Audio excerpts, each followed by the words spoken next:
guys, so for the rest of this module, or at least the next 5 or 6 videos, you're going to constantly see me. We're gonna attack problems that really hurt the maximization of revenue and customer results. That's the only thing. If you want to make a good product, there doesn't have to be too much theory behind it. We just get results at all cost, and we use the results to maximize the amount of money people pay in the product at all cost. That's it. And so really, I mean, if we can leverage results,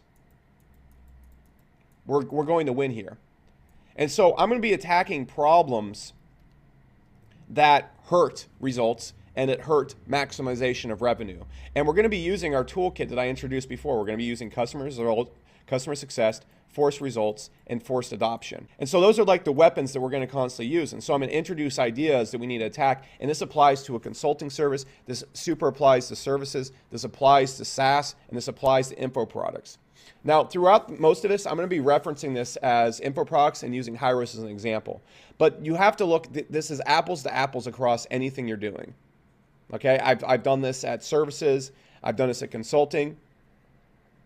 And the only thing is in consulting and services, it's a bit more straightforward. A lot of people are able to recognize these things, and these things are just a little bit more common practice because of how high ticketed customers. But you're gonna notice tons of things here that are not done. So the first thing right here is going to be payment plans and refunds. We need to attack this head on first and foremost, because high payment plan abandonment rate and high refunds is a sign that people are not getting results, or that they are not getting the results they expected when they came in.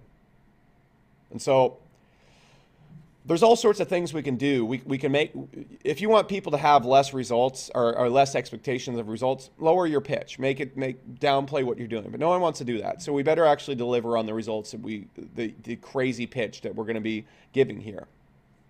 Okay. Now, one other quick tip I'm going to give you.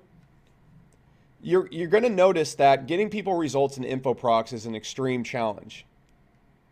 I want to point this out right here. A lot of people like to look at their payment plans and their refund rates and just blame it on the info product model and then blame it on the users. This is such a lazy, dumbass thing to do, because this is your biggest problem when you're selling info products. It's always going to be your biggest problem.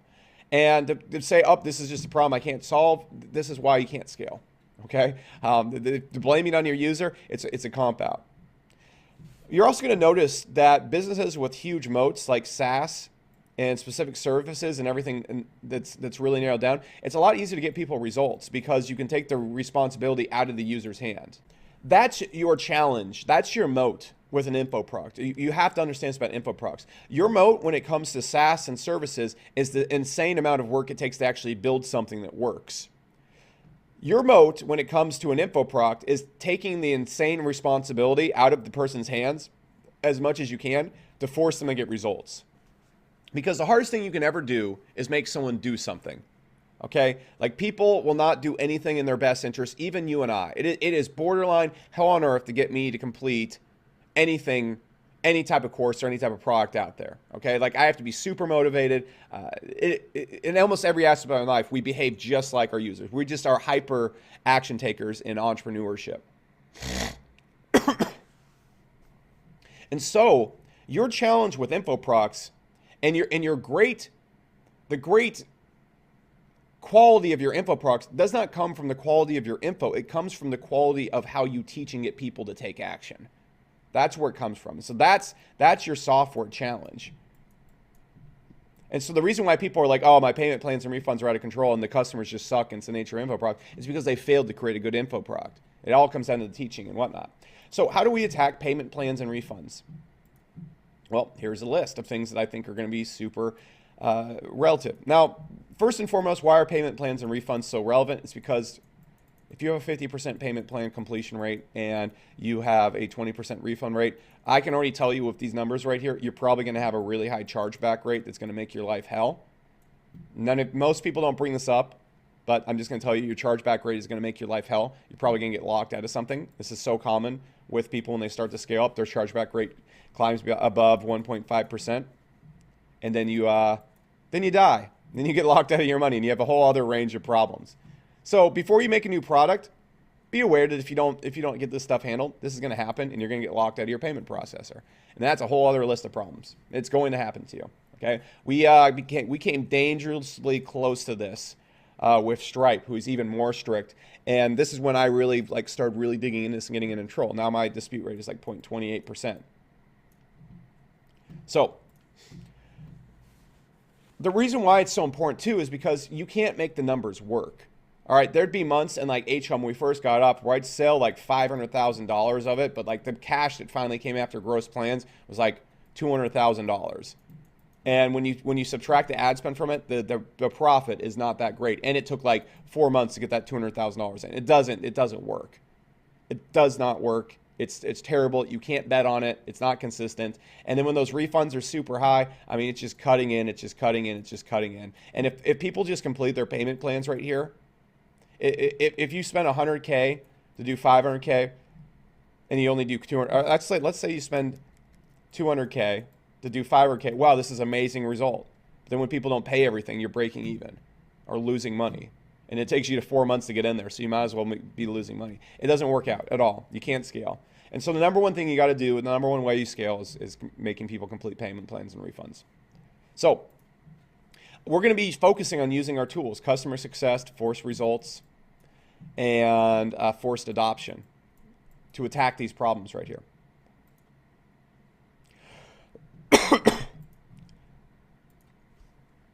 So first off, let's think about why people refund. Let's think about why people refund and really narrow it down. They don't use the product. That's going to be number one. They just don't use the product. They don't get results. Don't get results. They don't get involved in the product. They don't get active in the community. Okay? They don't use the product correctly. So they skip around in videos. For example, literally right after I launched Iron, one of you guys, I'm not gonna name names, literally skimmed through all the videos, started hitting up our support, asking like, "Hey man, when do I get to schedule a call with Alex?" Which we no longer offer as I'm making this video. That being said, I'm still honoring all the calls from the people that just came on. But the person, I guarantee, literally the first thing I said is don't skip around the videos, and they did that.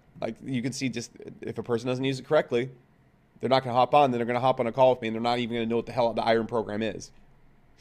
Or the Iron Blueprint is. These are a pretty strong list right here.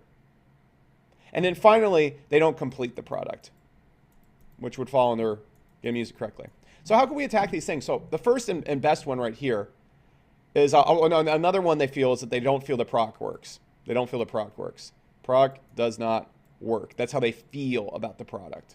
They feel the product does not work. They're never going to do any of these things right here if they feel that they've been scammed, or that they really didn't get a good product, or that they've been under-delivered on. So the first way to really attack these things is customer success. The way we really attack these things right here is we create an emotional connection with the customer success agent the second they come on. And the customer success agent attacks all these things. All right? So do not use. The first thing the customer success agent does when the person comes in is they start hounding them, forcing them to join the Facebook group, forcing them to go through the right videos and find the right videos that are right for them. So if it's a complete beginner, says, "Hey, what are your goals here?" "Oh, I just want to make $100 a day." Well, then you really need to start these beginner videos and really get this down.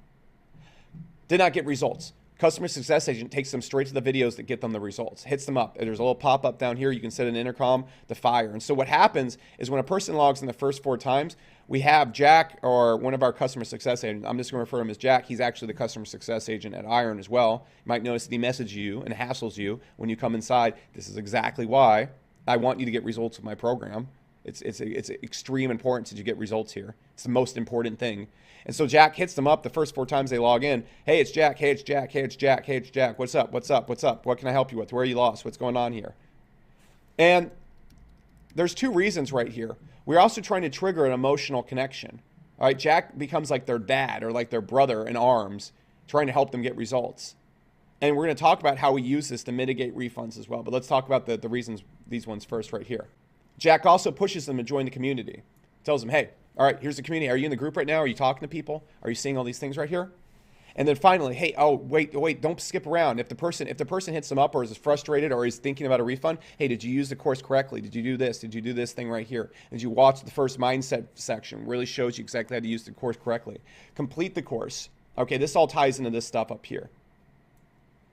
If you get them using it, you get them doing all these things, they're probably going to complete the course. Another thing you can also do is with customer success agents, you can literally see in Intercom how deep people have gone into the course and where they're getting stuck up at it. People are all dropping off at module 3. You need to find out why people are dropping off at module 3. Okay? And do not feel the course works. Jack is constantly hitting them up in these preloaded messages right here with results that people have gotten and then getting them inside the group. Okay? These are the reasons why people cancel, and this is how you cancel with a customer success agent. Now let's talk about forced results. So how do we force a person to use the product? How do we force them to use it? Well, first off, in Hyros, what we can do is we can set up everything for them. We can do everything for them. So if the person's not using the product and they're not getting results, and they're not joining the community to get some results, we can force them to do these things. We can force them to. So, for example, if the person does not use the product, what we can do is we can do as much of the product for them. We can find the products for, like, if we're doing like a really good Amazon FBA course I saw recently, does all the product research for them and like sets up their stores and everything for them, where they do as much for the user as possible. They make the result as little low effort as possible to get. Okay, so they don't use it, they get them started. So also to get them to use the product, how can we force them to use the product? All right, first off, we can structure the product so that it's drip fed in a way that forces them to go through the product correctly. We can also keep showing them results, showing them results, showing them results, showing them results to get them to use the product. Okay, so that solves those ones. Community right here. We can literally make a Facebook group where they have to go join the Facebook group to see any of the rest of the videos in the program. So, for example, in HCOM, they really can't move on until they complete the mindset section and join the community.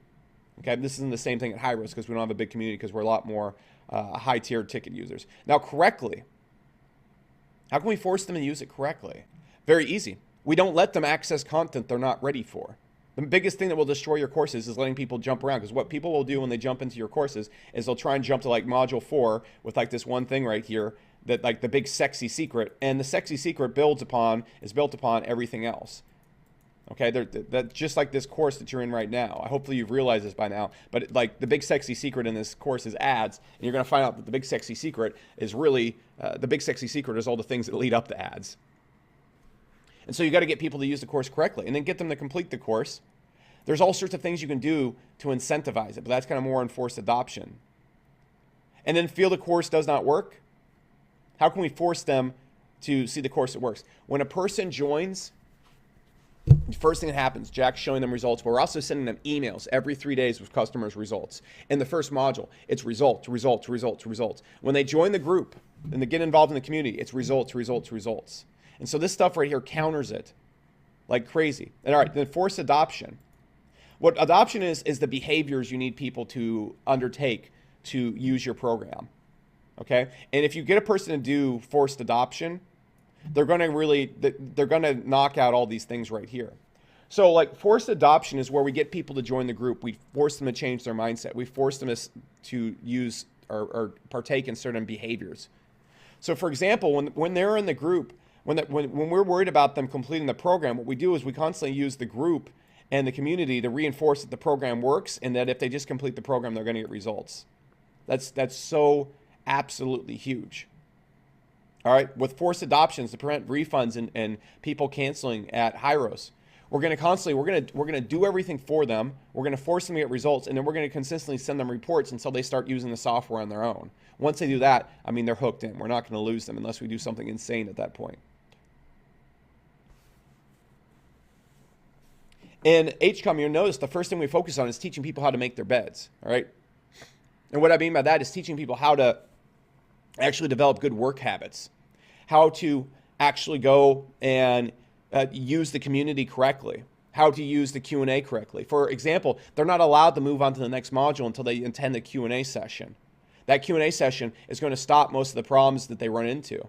So for example, if a person's not using the course correctly, if they're missing steps, they're skipping steps, they're going to hop on a Q&A call and a coach is going to spot that. I want you to think of all these things that you can do, Because when we force the person to adopt using the course correctly, we force them to adopt completing the course. We force them to adopt the community and the lingo.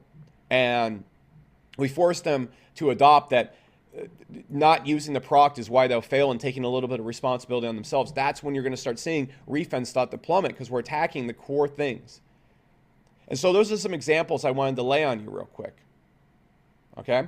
So let's talk about specific things we can do on the customer success front. So whenever a person joins any of your products or programs, they need to be assigned a customer success agent who checks in on them. Or you can automate the checking in an intercom. You can go set up just messages in intercom that fire when a person logs in the first few times. And I'll get into intercom automation and whatnot a little bit later on right here. But you can have the customer success agent, when a person joins your course, get automated messages the first 4 times they log in trying to hound them. If you have a really high ticket like a server or software, you can have a customer success agent literally assigned directly to a person. All right? The goal of that person is to show them results and do as much of the work for them as possible. So have the customer success agent constantly show them results, do the work for them, and direct them where they need to go to get results. So the person always has an access. They always have a buddy in arms to work with. Now, the next thing a customer success agent is there for is after you've developed this relationship, they're there to develop a relationship with the user. It's to mitigate refunds. And so the next step of customer success is mitigating refunds. So once you've established this emotional connection, this customer success agent becomes much more effective at mitigating refunds than the typical customer support user or customer support agent. Because look, if someone joins your program, it's an empty void, and then they want to get a refund, all they're going to do is fire off an email for a refund. Now, what they have to do with us is they have to talk to the customer success agent. And so what happens right there is if they say, man, I'm getting frustrated with the program, the customer success agent can literally stop most refunds by just saying, why are you frustrated? Here's the videos you should watch to fix this problem. But if they do ask for a refund, customer success agent asks, why? What are you having trouble with? I'm having trouble with this module. Well, why don't you go fix this? And here's a coaching session. And if you ask the coach right here how to fix this problem, that right there is going to stop like 30% of refund request right there. Boom, refunds just dropped. Person says, yeah, no, I didn't want to do that. And then the person says, are you sure you want to quit? Look at all the results these people have gotten. Look at all the results people have gotten. Here's a person last week that was frustrated, almost got a refund, then went in, now they're doing this. Okay, refunds are stopped by another 20% right there. Person says, no, I really want a refund. Okay, intercom success agent goes, hey, like you don't have to quit. Is it because you can't afford the next payment plan payment? About 50% of people are going to say yes. He says, what if we lower it to $99 a month and we just put it on 12 payments of $99 a month? So we mitigate the refund and we make the rest of their payments $99 a month. Okay, well, we're still making money right there. And then if the person's like, no, I don't even want to do that, we say, all right, well, how about we just cancel the payment plans and you just keep the product? A lot of times, another 20, 30% of people are going to say that. And so at that point, well, at least we get to keep the payments that have come in. And so we don't get a refund right there. You do all these things right here with the customer success agent, combined with these things right here, your refunds are going to plummet. Your refunds are going to absolutely plummet. Now, one thing I also want to point out is since we've assigned a customer success agent to really start hitting people up, this customer success agent also becomes kind of like their sort of coach. Now, the customer success agent usually isn't qualified to be like a coach in the program, but the person becomes like their personal assistant. And so asking a refund from someone that you know and you build some trust and a relationship with is very painful and it's very shameful. And so the coach is much more capable of talking people out of refunds. He's much more capable of mitigating the refunds because then it's like the people are literally apologizing. They're asking for a refund half the time. This is why it's so important to have a success agent who builds a relationship with them, because it's so easy to send a refund request off to a blank email customer success agent. It's very hard to send it, ask for a refund from Cherry or Jack or the person you've been talking to the last few weeks. It's shameful. It's like, why are you quitting? We've made so much progress. You're so close. Keep going. Something as simple as that can drop refunds to the ground. The next thing you really want to focus on when stopping refunds is you got to get people in a community of happy users. The most powerful thing when it comes to info products, and if you've ever seen ClickFunnels, it's like a sin to cancel ClickFunnels. It is over there. Like everybody's sharing their results at ClickFunnels. People join the ClickFunnels group. It's absolutely nuts in the ClickFunnels group. All the results people are sharing. One of the things that Salesforce did to grow their company is they would literally just have events where they'd get like a ton of their happy users and then bring in users that weren't users, and the happy users would sell the non-users, and the non-users would end up signing up. That was like one of their core strategies when they first started off. So you need to go and find ways to leverage community into all your products. Because when people join a community and they get attached to it, that's where they get their recognition and their sense of self-worth. That's why you want to use the Facebook group. That's why you want to have people in the group. That's why you want to have coaches. That's why you want to have live streams and Q&A sessions and people super active in the group. Because once people get a sense of community from them and make friends, they're not going to cancel, because then they're going to lose that community and friends. This is so absolutely essential. So this is why it's essential you have a great Facebook group. This is why you want to charge really high ticket prices, $997 or $2,000 at least, so you can afford to invest the amount of time to build a community, have coaches in your community, have people in your community that are helping users out, helping mitigating refunds, talking with them. You want to have your customer success agents in there tagging users, welcoming them when they join the group. All of these things right here go into creating that really strong community. And these two things right here by far are going to be the most powerful to you. Having a customer success agent to drive people around, and recognizing how you build your course, which we'll talk about how we build the course to do forced results and forced adoption here in a moment. But recognizing these things first off, using customer success agents, tying in your community is going to drop the refunds through the ground. Now, everything else I'm going to talk about here is also going to drop refunds, but they need their own videos. They need to be broken down in their own videos. But I wanted to break this down first. Customer success agents is one of the first tools, one of the first fronts that we use when it comes to forcing results and getting people to adopt the program and mitigate refunds and everything else that goes into it. So in the next video, I'm going to talk about how we actually set up our first module to combat this.